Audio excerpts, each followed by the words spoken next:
Hello students, मेरा नाम है डॉक्टर विकास गोयल और हमारा कोर्स चल रहा है C programming language. C programming language के कोर्स में अब तक हम दो कंपाइलर्स की डेमोन्स्ट्रेशन कर चुके हैं। वन वाज ऑनलाइन कंपाइलर, जिसमें मैंने एक वेबसाइट ली थी onlinegdb.com, उस पर मैंने अपने सी प्रोग्राम को रन करके दिखाया था। और दूसरा डेमोन्स्ट्रेशन हमने किया था यूजिंग एंड्रॉइड ऐप। तो उसमें हमने लिया था एक कोडिंग सी नाम का कंपाइलर, जिसमें हमने प्रोग्राम 2 को कंपाइल और रन किया था। तो होपफुली लास्ट लेक्चर में कोई डाउट नहीं होगा।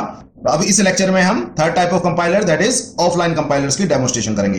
तो हम कंपाइलर यूज करेंगे turbo C++, but third program को रन करने से पहले उसको समझ लेते हैं, उसके बाद हम उसको कंपाइलर पे रन करेंगे। अब थर्ड प्रोग्राम समझने से पहले हम एक कंसेप्ट पढ़ेंगे, उसके बाद आप थर्ड प्रोग्राम पे जाएंगे। तो ध्यान से देखिएगा, कंसेप्ट का नाम है इनिशियलाइजेशन ऑफ ए वेरिएबल।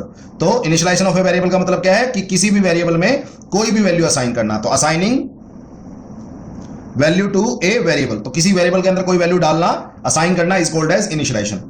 अब देखते हैं इनिशियलाइजेशन कितने टाइप की होती है। इनिशियलाइजेशन बेसिकली दो टाइप की होती है। First is compile time, second is run time.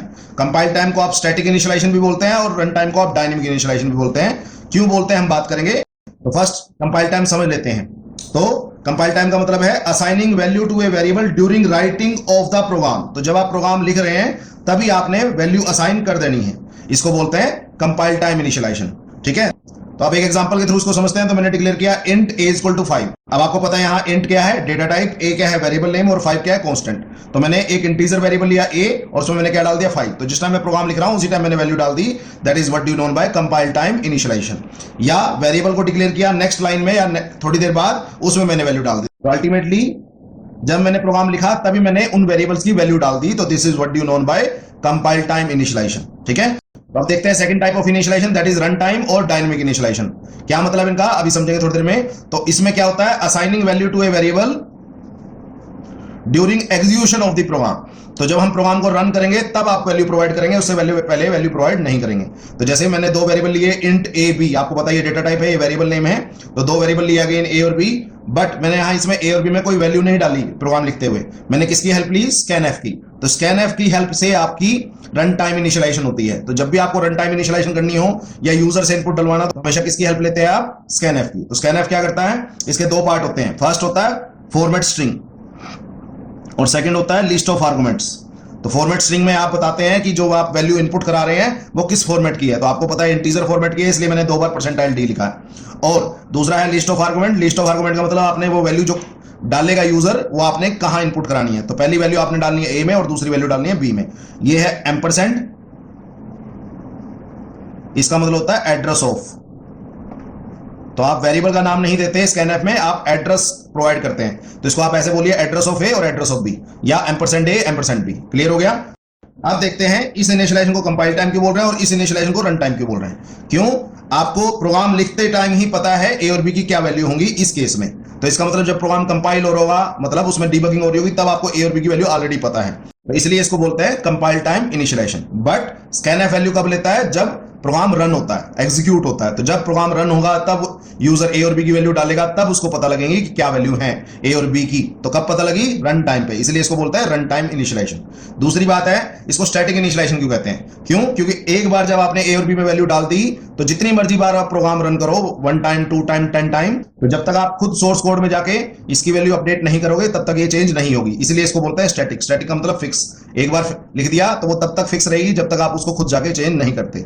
But जो स्कैनएफ होता है, जितनी बार प्रोग्राम को रन करोगे उतनी बार आप अलग अलग इनपुट डाल सकते हो। तो फर्स्ट टाइम आप ए और बी की वैल्यू 5 और 10 डाल सकते हो, दूसरी बार 10 और 15 डाल सकते हो, तीसरी बार 20 और 30 डाल सकते हो। तो आप जितनी बार प्रोग्राम को रन करोगे उतनी बार ए और बी की वैल्यू डिफरेंट प्रोवाइड कर सकते हो। इसका मतलब हर एग्जीक्यूशन के टाइम आपकी ए और बी की वैल्यू अलग अलग हो सकती है। इसलिए इसको बोलते हैं डायनेमिक इनिशियलाइजेशन, क्योंकि ये इनिशियलाइजेशन चेंज होती रहती है और ये इनिशियलाइजेशन सेम रहती है। क्लियर हो गया। तो इनिशियलाइजेशन क्या होती है, किसी भी वेरिएबल में वैल्यू असाइन करना, is called initialisation. Compile time कर सकते हैं, रन टाइम कर सकते हैं। जिसकी वैल्यू ऑलरेडी आपको पता है, फिक्स है, तो आप उसको कंपाइल टाइम इनिशियलाइज करें। और जिस वेरिएबल की वैल्यू आपको नहीं पता एडवांस में और आप यूजर से इनपुट कराना चाहते हैं, तो आप रन टाइम इनिशियलाइजेशन करें उसकी। तो यूजिंग स्कैनएफ हम जनरली करते हैं। और भी ऑप्शन है बट फिलहाल स्कैनएफ पे बात करेंगे। ठीक है, अब समझते हैं प्रोग्राम 3। तो मैंने प्रोग्राम 3 लिखा, डबल बैकस्लैश लिखा, इसका मतलब ये कमेंट है। फिर मैंने हैश एस्ट्रिक लिखा, हैश एस्ट्रिक का मतलब ये मल्टी लाइन कमेंट है। तो चेकिंग ऑफ इवन और odd number by using conditional operator, तो मैं कंडीशनल ऑपरेटर की हेल्प से आपको चेक करूंगा कोई नंबर इवन है या ऑड है। And input is taken at run time, और इनपुट आप कब लेंगे? रन टाइम पे, मतलब डायनेमिक इनिशियलाइजेशन करेंगे।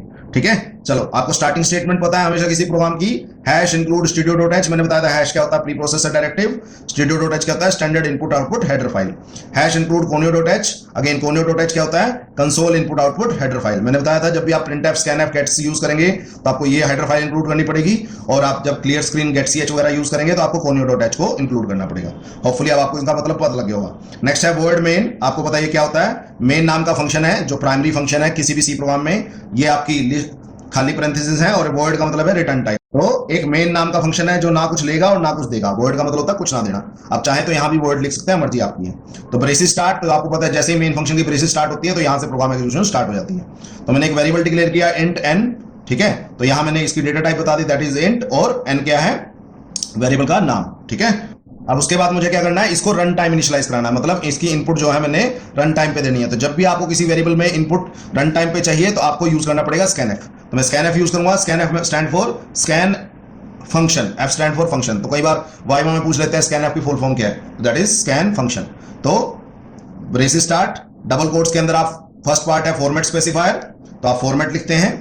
जो भी आप वेरिएबल इनपुट करा रहे हैं तो ऑब्वियसली आप इंटीजर इनपुट करा रहे हैं तो परसेंटाइल डी यूज कर रहे हैं, कोमा, और सेकंड आप लिखते हैं जो भी आपने आर्गुमेंट में इनपुट डलवानी है उसका एड्रेस। तो एम्परसेंड एन, याद रखिएगा एम्परसेंड जरूरी है क्योंकि आप एन प्रोवाइड नहीं कर रहे हो, उसका एड्रेस दे रहे हो। तो एम्परसेंड एन का मतलब होता है एड्रेस ऑफ एन, तो रन टाइम इनिशियलाइजेशन के लिए। बट इट्स ऑलवेज गुड जब भी आप कोई रन टाइम इनिशियलाइजेशन कराएं उससे पहले स्क्रीन पे एक मैसेज प्रिंट करें। इसकी डेमोन्स्ट्रेशन हम प्रोग्राम जब एग्जीक्यूट करेंगे तो समझेंगे कि क्यों लगाया है प्रिंट एफ। तो प्रिंट एफ मैंने जस्ट एक इससे पहले लिखा है एंटर द नंबर, एक मैसेज प्रिंट कर दिया। It's always advisable to put printf before scanf, तो एक मैसेज जरूर प्रिंट करें कोई भी इनपुट लेने से पहले। तो अब जब हम प्रोग्राम रन करेंगे तब इसके बारे में ज्यादा अच्छी तरह बात करेंगे। तो होपफुली आपको स्कैनफ समझ आ गया, स्कैनफ मेन प्राइमरी है। उसके बाद ऑब्वियसली यहाँ आप एन में इनपुट डल जाएगी। अब इसको आपने इवन ऑड चेक करना है। आपको पता है किसी भी नंबर को इवन और ऑड कैसे चेक करते हैं? तो अगर नंबर जो है वो 2 से डिवाइड हो तो वो इवन नंबर होता है, और 2 से डिवाइड ना हो तो वो ऑड नंबर होता है। तो इसके लिए मैं एक मोडलो डिवीजन ऑपरेशन लगाऊंगा। तो एन को मैं मोडलो डिवाइड करूंगा 2 से। तो आपको पता है मोडलो डिवीजन क्या करती है? रिमाइंडर रिटर्न करती है। तो मैं चेक करूंगा रिमाइंडर कितना आया, ठीक है। आपको पता है ये चेक करने के लिए होता है, इक्वल चेक करने के लिए कितना आया। तो अगर तो क्वेश्चन मार्क आपको पता है फर्स्ट आर्गुमेंट में कंडीशन लिखते हैं, तो कंडीशनल ऑपरेटर का आपको स्टेटमेंट पता होनी चाहिए। मैं यहाँ कमेंट लगा देता हूं। तो ये होता था कंडीशनल ऑपरेटर। यहाँ पे आप कंडीशन लगाते थे, यहाँ पे आर्गुमेंट 1, यहाँ पे आर्गुमेंट 2।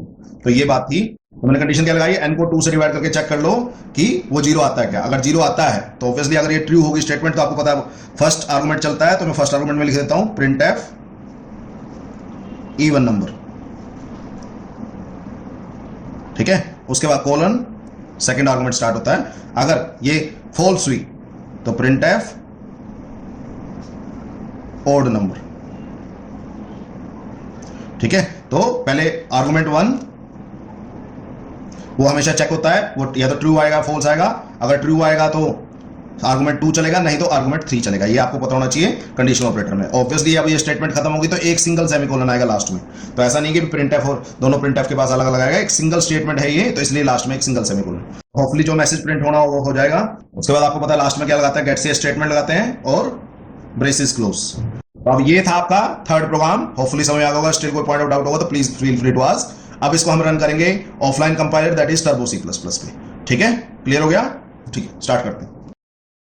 ये है टर्बो C++ कंपाइलर। तो टर्बो C++ कंपाइलर एक ऑफलाइन कंपाइलर है जिसमें आपको इंटरनेट कनेक्शन की जरूरत नहीं है, बट आपको ऑब्वियसली डेस्कटॉप या लैपटॉप की जरूरत पड़ेगी इस कंपाइलर को रन करने के लिए। तो हम सबसे पहले जाते हैं फाइल टैब में। यहाँ 2 ऑप्शन है मेरे पास, एक न्यू और एक ओपन। न्यू का मतलब है आपने कोई नया प्रोग्राम लिखना हो, तो लेट्स सपोज न्यू आप क्लिक करते हैं तो आपको नया प्रोग्राम लिखने के लिए ब्लैंक स्क्रीन आ जाएगी, तो आप अपना कोई भी नया प्रोग्राम लिख सकते हैं। दूसरा ऑप्शन है ओपन। ओपन का मतलब है ऑलरेडी आपने कोई प्रोग्राम लिख रखा है, उसको अगर आप ओपन करना चाहें तो ओपन में गए। तो अगर आपको पूरा नाम पता है फाइल का तो आप नाम लिख सकते हैं, नहीं तो फाइल सेक्शन में जाके आप जितनी भी आपके पास फाइलें पड़ी हैं उनमें सर्च भी कर सकते हैं। तो मैंने एक ही प्रोग्राम बना रखा, दैट इज इवन और ऑड। तो मैं इसको क्लिक कर लेता हूं ओपन। तो ये मेरा प्रोग्राम था जो मैं लिख चुका हूं ऑलरेडी कि हमारा टाइम बच जाए, और मैं समझा चुका हूं आपको इस प्रोग्राम को। तो सबसे पहले मैंने कमेंट लिखे प्रोग्राम 3 और program 2 check a number is even और odd using conditional operator and input is taken at run time.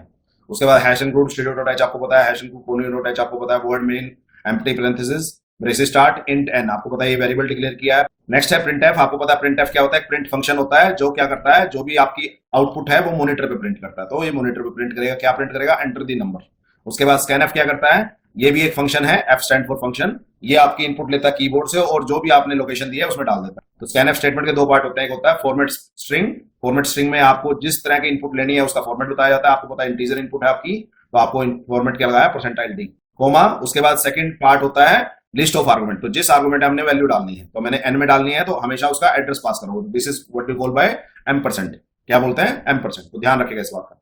उसके बाद तो अब मुझे चेक करना है कि एन जो है वो इवन है और ओड है। तो आपको पता है इवन ओड कैसे चेक करते हो? आप नंबर को 2 से डिवाइड करोगे, तो 2 से मोड लो डिवाइड करोगे, रिमाइंडर से आपको मतलब है, और उसको चेक करोगे जीरो है क्या। आपको पता है चेक करने के लिए डबल इक्वल आप यूज करते हैं, that is a relation operator. तो उसके बाद क्वेश्चन मार्क। आपको पता है कंडीशनल ऑपरेटर के 3 पार्ट होते हैं, फर्स्ट कंडीशन, उसके बाद क्वेश्चन मार्क, फिर आर्गुमेंट 1 और फिर कोलन, फिर आर्गुमेंट 2। ओके, तो ये आपका स्ट्रक्चर होता है। तो क्वेश्चन मार्क, उसके बाद आर्गुमेंट 1 कब चलता है? जब कंडीशन ट्रू हो। तो अगर ये बात ठीक होगी, मतलब अगर रिमाइंडर आपका जीरो आया, रिमाइंडर जीरो आएगा मतलब 2 से पूरा पूरा डिवाइड हो गया, तो इसका मतलब वो एक इवन नंबर है। कोलन, ये पार्ट चलता है, सेकंड पार्ट चलता है जब आपका कंडीशन फॉल्स हो। तो अगर ऑब्वियसली आपका रिमाइंडर जीरो नहीं आया 2 से डिवाइड करके, तो इसका मतलब वो एक ओड नंबर है। तो मैंने प्रिंट कर दिया ओड नंबर। ऑब्वियसली एक सिंगल स्टेटमेंट है यहां से यहां तक, तो आपको सिंगल सेमीकोलन लगाना है लास्ट में। तो सिंगल सेमीकोलन लगाया, गेट ch और ब्रेसेस क्लोज। अब प्रोग्राम हम लिख चुके हैं, it's always good to save the program first. तो सेव कर लिया, उसके बाद आप प्रोग्राम को कंपाइल करते हो, रन करते हो। तो कंपाइल करने के लिए कंपाइल बटन पे जाएंगे, तो आप कंपाइल यहां से भी कर सकते हैं, नहीं तो Alt F9 इसका शॉर्टकट है, मैंने बता चुका हूं पहले। तो कंपाइल किया, तो यहाँ 2 मैसेजेस आए, एक वार्निंग और एक एरर।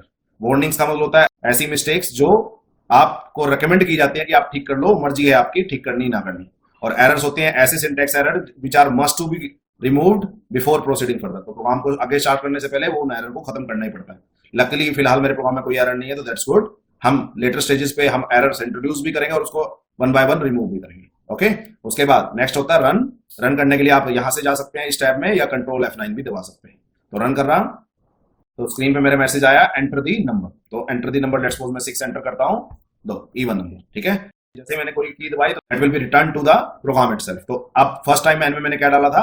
6 डाला था। अब मैं दोबारा रन करता हूं इसको, लो एंटर दी नंबर दोबारा लिखाया, एंटर दी नंबर, ये देखो एंटर दी नंबर। अब मैं डाल देता हूं 7, तो देखते हैं, तो ओड नंबर। तो मेरे पास मैसेज आ गया ओड नंबर। तो मैंने फर्स्ट टाइम इनपुट क्या डाली थी? 6, सेकंड टाइम क्या डाली? 7। तो मैंने प्रोग्राम में चेंज नहीं किया, बट जब आपसे प्रोग्राम रन हुआ तब आपसे इनपुट पूछी गई, तो आप रन टाइम पे वैल्यू चेंज कर पा रहे हैं एन की, इसलिए इसको बोल रहे हैं रन टाइम इनिशियलाइजेशन। तो जब भी आपको रन टाइम इनिशियलाइजेशन करनी हो तो आप स्कैनएफ का यूज करते हैं।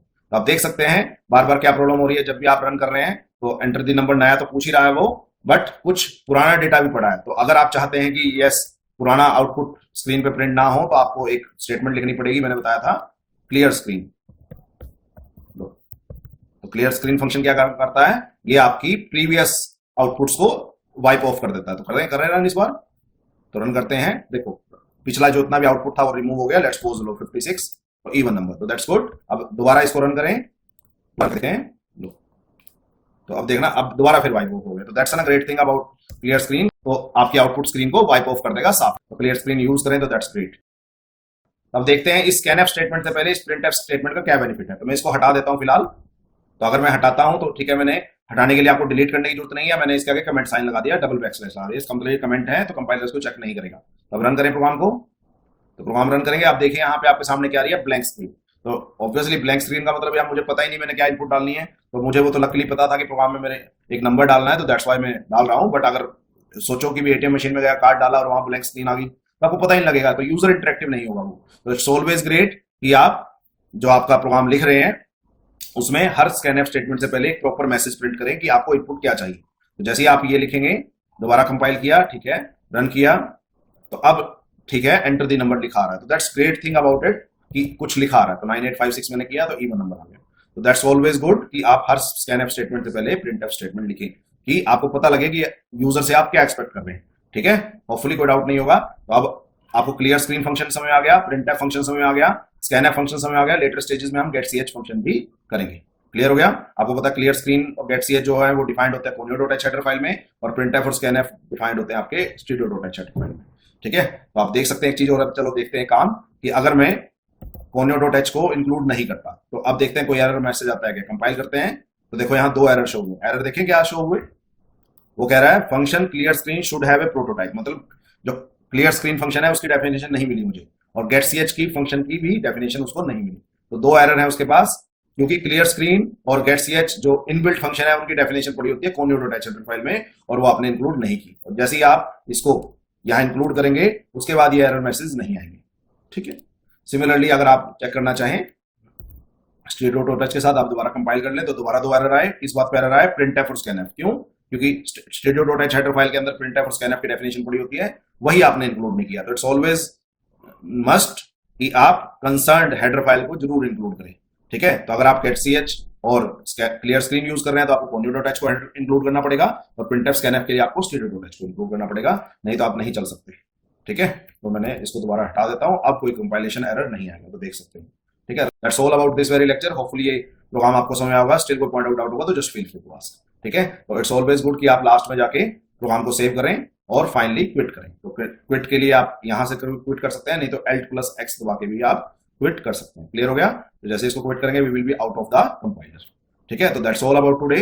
होपफुली समझ में आएगा। स्टिल कोई पॉइंट आउट डाउट होगा तो just feel free to ask. Okay. ठीक है।